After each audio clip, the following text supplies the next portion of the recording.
Nous sommes héritiers de Dieu. Galates chapitre 4 versets 1 à 11. Or, aussi longtemps que l'héritier est enfant, je dis qu'il ne diffère en rien d'un esclave, quoiqu'il soit le maître de tout, mais il est sous des tuteurs et des administrateurs jusqu'au temps marqué par le Père.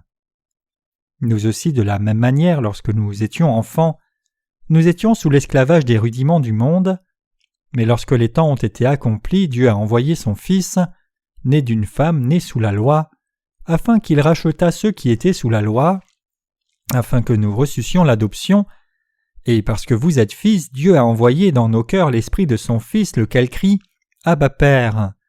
Ainsi tu n'es plus esclave mais fils, et si tu es fils, tu es aussi héritier par la grâce de Dieu. Autrefois, ne connaissant pas Dieu, vous serviez des dieux qui ne le sont pas de leur nature, mais à présent que vous avez connu Dieu, ou plutôt que vous avez été connus de Dieu, comment retournez-vous à ces faibles et pauvres rudiments auxquels de nouveau vous voulez vous asservir encore? Vous observez les jours, les mois, les temps et les années. Je crains d'avoir inutilement travaillé pour vous. L'apôtre Paul dit que bien que tous les saints et ministres soient héritiers de Dieu qui auront son royaume, en vivant sur cette terre, ils ne sont pas différents d'esclaves et sont sous des tuteurs temporairement, et qu'ils souffrent des rudiments du monde pour un peu de temps. Il dit « Bien que vous viviez comme esclaves dans ce monde, vous ne devez pas oublier que vous êtes les fils de Dieu qui hériteraient toute la richesse de Dieu le Père. » Ce message a été adressé non seulement aux serviteurs de Dieu et tout son peuple de ce temps-là, mais il s'adresse aussi à nous maintenant. Pour faire de nous ses enfants, Dieu le Père nous a fait naître sous la loi. Puis il envoya Jésus-Christ sous la loi et nous a sauvés en nous rachetant au prix du corps de Jésus-Christ.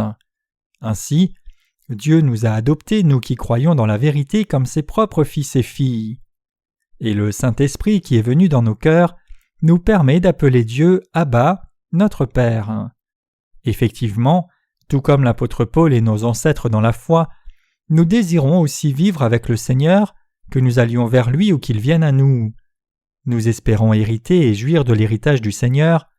Nous croyons fermement que nous sommes ceux qui hériteront et jouiront de la splendeur et de la gloire de Dieu le Père. Des gens disent que toute la parole de l'Apocalypse est une collection de paroles mystiques.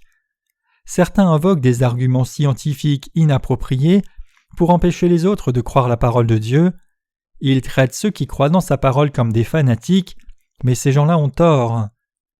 La Bible dit qu'Abraham suivit le Seigneur selon la parole de Dieu, et tous les gens de foi qui ont cru dans toute la parole de Dieu ont aussi vécu par la foi et sont passés avant nous. Ils attendent le retour du Seigneur, et Dieu nous a promis qu'à ce moment-là, notre Seigneur nous enlèvera de cette terre pour vivre avec lui dans le royaume millénaire.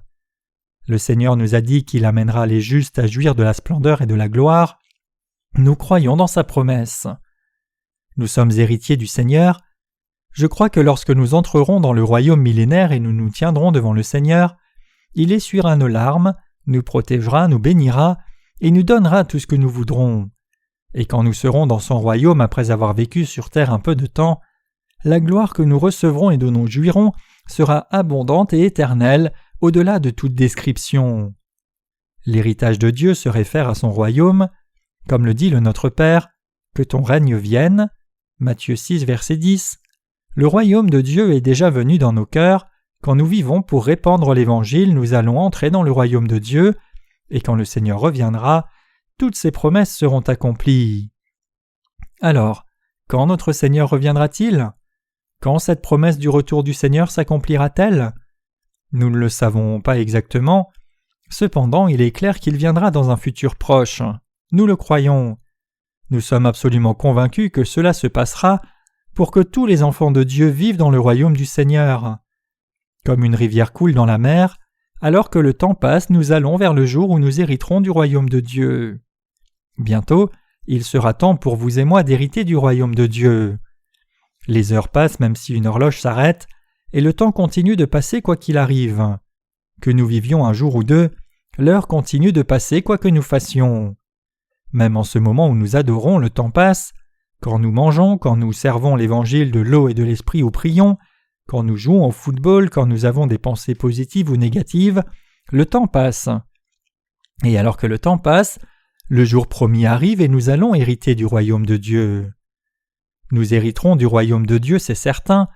Nous croyons que nous hériterons de la splendeur et la gloire de Dieu pour vivre avec notre Dieu trinitaire, le Père, Jésus-Christ et le Saint-Esprit. C'est ce dont l'apôtre Paul parle ici. Paul mentionne fréquemment la foi, l'espérance et l'amour comme les 3 vertus que les saints devraient avoir dans leur cœur. Dans nos vies présentes aussi, il doit y avoir de la foi, l'espérance et l'amour, et parmi les 3, l'espérance que le royaume de Dieu arrive en temps voulu nous donne de persévérer avec patience au travers de nos difficultés et de courir la course de la foi jusqu'à la ligne d'arrivée.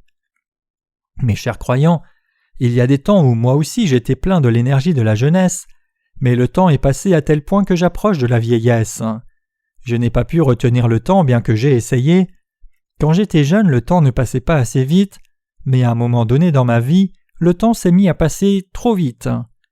Les jeunes hommes en Corée doivent faire l'armée à l'âge de 20 ans.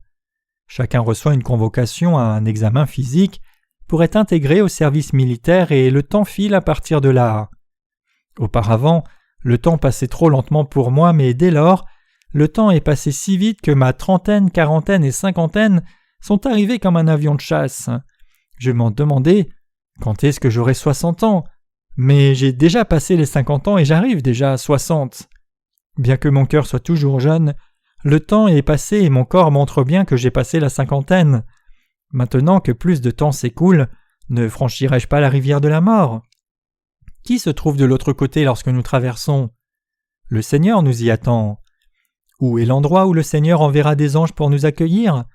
C'est là où se trouve notre Seigneur, l'endroit le plus merveilleux nommé le ciel. C'est le meilleur des meilleurs endroits, car notre Seigneur s'y trouve et le plus bel environnement nous y attend. Quand assez de temps sera passé, le royaume de Dieu sera à nous, c'est pour cette espérance que nous vivons. Le temps passe si vite que cette année est déjà passée. Maintenant que plus d'années seront passées, le royaume de Dieu sera à nous. C'est merveilleux que nous vivions dans ces temps de la fin. Je suis si heureux d'être l'un des derniers coureurs de la course de l'Évangile. Le ciel est à vous et à moi, c'est pour cela que nous sommes joyeux. Nous sommes heureux d'avoir reçu la rémission de nos péchés, et nous avons aussi reçu le ciel en cadeau, et nous jouirons de la splendeur et la gloire. Notre joie dépasse toute description, car alors que le temps passe, la splendeur et la gloire, la vie éternelle et toutes les bénédictions arrivent vers vous et moi. Toutes les promesses de Dieu se réaliseront certainement alors que le temps passe. Cependant, étant sur la terre, nous sommes obligés de faire l'œuvre du Seigneur travaillant diligemment à publier et offrir nos livres d'évangélisation et livres d'édification. Récemment, le premier volume de la série sur l'évangile de Matthieu a été publié, et le second volume suivra bientôt puisqu'il est en cours de traduction. Un autre livre sur la première épître de Jean est en impression aussi. Avez-vous lu le premier volume de la série sur Matthieu ? Il n'est pas exagéré de dire que nous sommes envahis de livres maintenant. Auparavant, j'étais si heureux quand un seul livre était publié, mais de nos jours, plus de 7 à 8 livres sont publiés en une semaine. Donc rien que regarder la couverture des livres remplit mon cœur de joie. Cette année, nous travaillerons plus et plus fort que nous ne l'avons fait jusqu'alors. Quand un bébé est né, sa mère doit s'en occuper sinon le bébé mourra. Nos sœurs le savent bien, mais quand une femme donne naissance, son sein produit un lait spécial pendant les premiers jours. C'est indispensable pour nourrir le nouveau-né, et cela contient tous les nutriments et anticorps nécessaires pour fortifier le système immunitaire du bébé. Les bébés qui en sont nourris grandissent pour devenir des enfants en bonne santé. Si quelqu'un a entendu la parole d'évangile de l'eau et de l'esprit, la parole de Dieu, et a reçu la rémission de ses péchés, il est indispensable qu'il continue d'être nourri par la parole de Dieu. Après avoir eu ce lait spécial, le jeune spirituellement aura du lait classique, et une fois qu'il sera sevré, il aura de la nourriture pour bébé, passant graduellement de la purée à de la nourriture solide. Si nous ne leur donnons pas la bonne parole de Dieu, ils n'auront pas de nourriture spirituelle. Dans l'Église de Dieu, notre but est de répandre l'Évangile.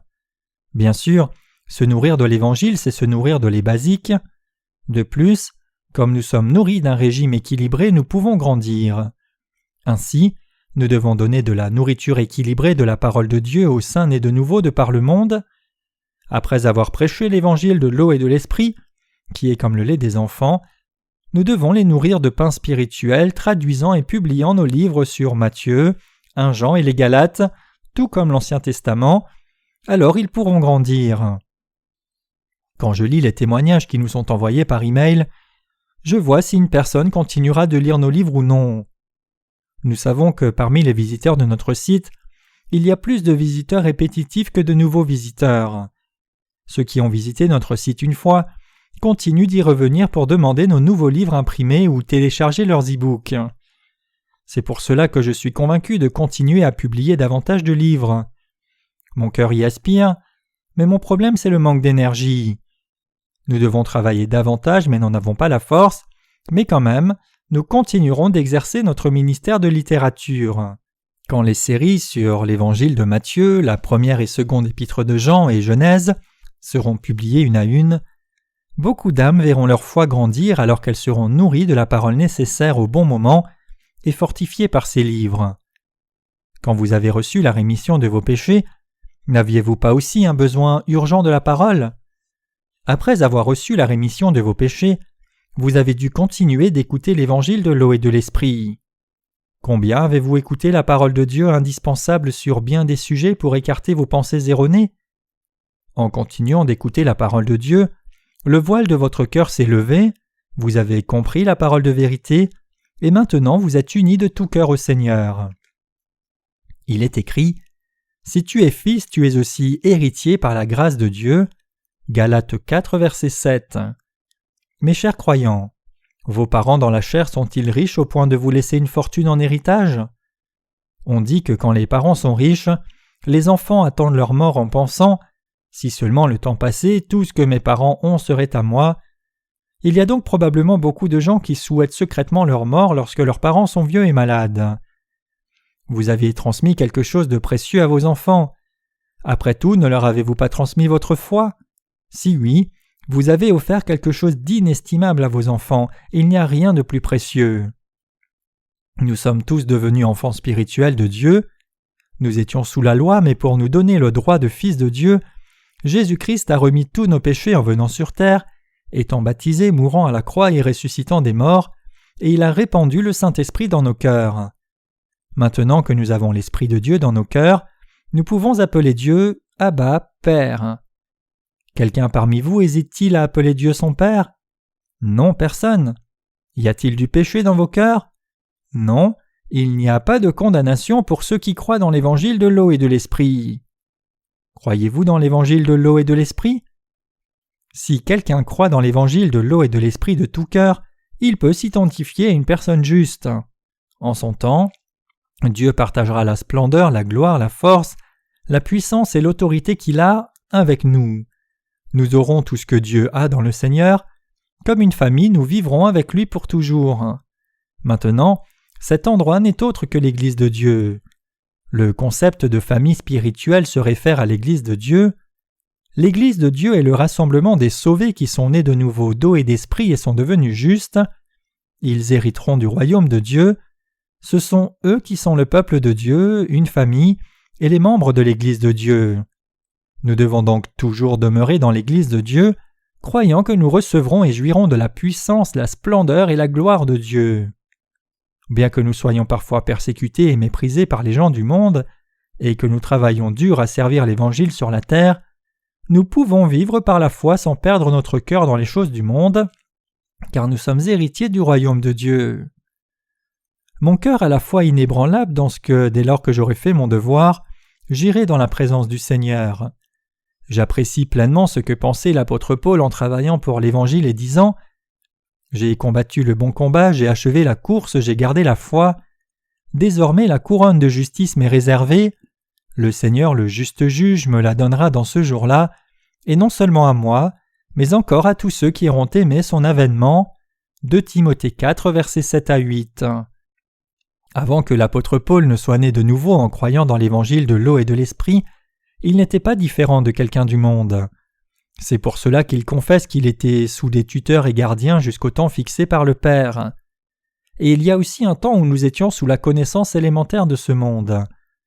La connaissance élémentaire, se réfère ici à la connaissance séculière. En effet, la scolarité séculière n'est même pas au niveau élémentaire. Quand nous regardons les activités intellectuelles du monde, nous voyons qu'il n'y en a pas tant que cela.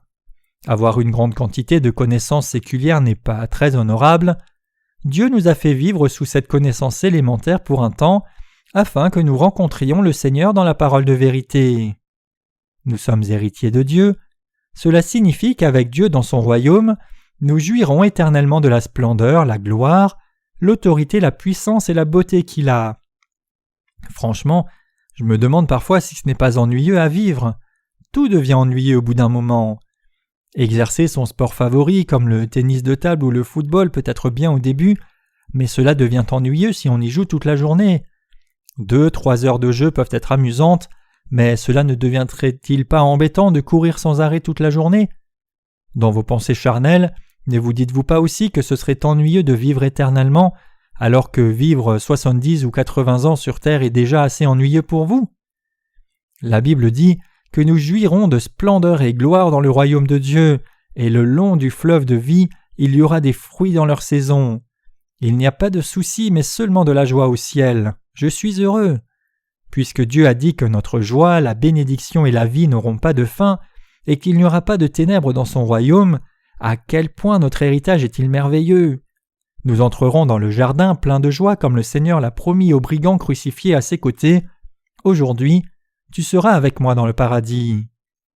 Effectivement, nous croyons que lorsque nous vivons par la foi en attendant le royaume de Dieu, en son temps, le Seigneur reviendra et nous donnera notre héritage et toute la parole de prophétie décrite en Apocalypse sera accomplie. Bien que beaucoup se soient élevés avançant des dates spécifiques et clamant à tort que le Seigneur reviendrait tel ou tel jour, disant par exemple que le monde changerait en 2000, toutes ces paroles étaient nulles. Maintenant, les gens ont commencé à renier la seconde venue du Seigneur. En particulier, l'Église catholique nie la seconde venue du Seigneur. Ils prétendent montrer et enseigner la vérité, mais à la fin, ils amènent les gens à l'incrédulité et les empêchent de croire dans la parole telle qu'elle est. C'est vraiment dommage. N'est-il pas triste que de faux enseignants clament croire dans la parole de Dieu, alors qu'ils empêchent ceux qui les suivent de croire la parole de Dieu? La Bible est la vérité. Mes chers croyants, vos péchés ont disparu parce que vous croyez dans l'évangile de l'eau et de l'esprit, donc cet évangile est la vérité. La parole de prophétie de Dieu s'accomplira-t-elle exactement ou non? Elle s'accomplira sans faute. En son temps, nous hériterons du royaume des cieux, nous hériterons de toute la gloire, la splendeur et la vie que Dieu le Père possède. En hériterons-nous seulement pour les stocker? Non, la Bible dit que nous en jouirons. C'est une telle joie, car nous avons la garantie de jouir éternellement de ces bénédictions précieuses. L'héritage de Dieu est vraiment merveilleux. C'est pour cela que nous ne sommes pas envieux quand les gens du monde se prévalent de leurs possessions terrestres. Nous ne sommes pas jaloux, parce que nous croyons que les choses du monde ne sont rien, et parce que nous espérons notre héritage futur. Mon cœur a une espérance. C'est que nous avons un héritage à venir. Croyant que la promesse de Dieu s'accomplira en son temps, j'attends ce jour. Il n'y a rien que je désire en dehors de cette espérance. Confiant dans l'évangile de l'eau et de l'esprit, et croyant que c'est vous et moi qui sommes héritiers du royaume de Dieu, je continuerai de prêcher cet évangile diligemment jusqu'au jour où je me trouverai devant le Seigneur. Je n'ai pas d'autre espérance. Avez-vous d'autres espérances dans ce monde? Peut-être espérez-vous autre chose que l'héritage de Dieu, mais je n'espère rien d'autre. Et je suis très heureux. Je vis dans l'espérance, croyant que lorsque les heures passent et que le temps arrive, j'hériterai du royaume de Dieu. Je rends grâce à Dieu, tout comme l'apôtre Paul l'a reconnu lui-même en disant « Comme attristés, nous sommes toujours joyeux. Comme pauvres, nous en enrichissons plusieurs. Comme n'ayant rien, nous possédons toutes choses. » 2 Corinthiens 6, verset 10. Vous et moi sommes riches.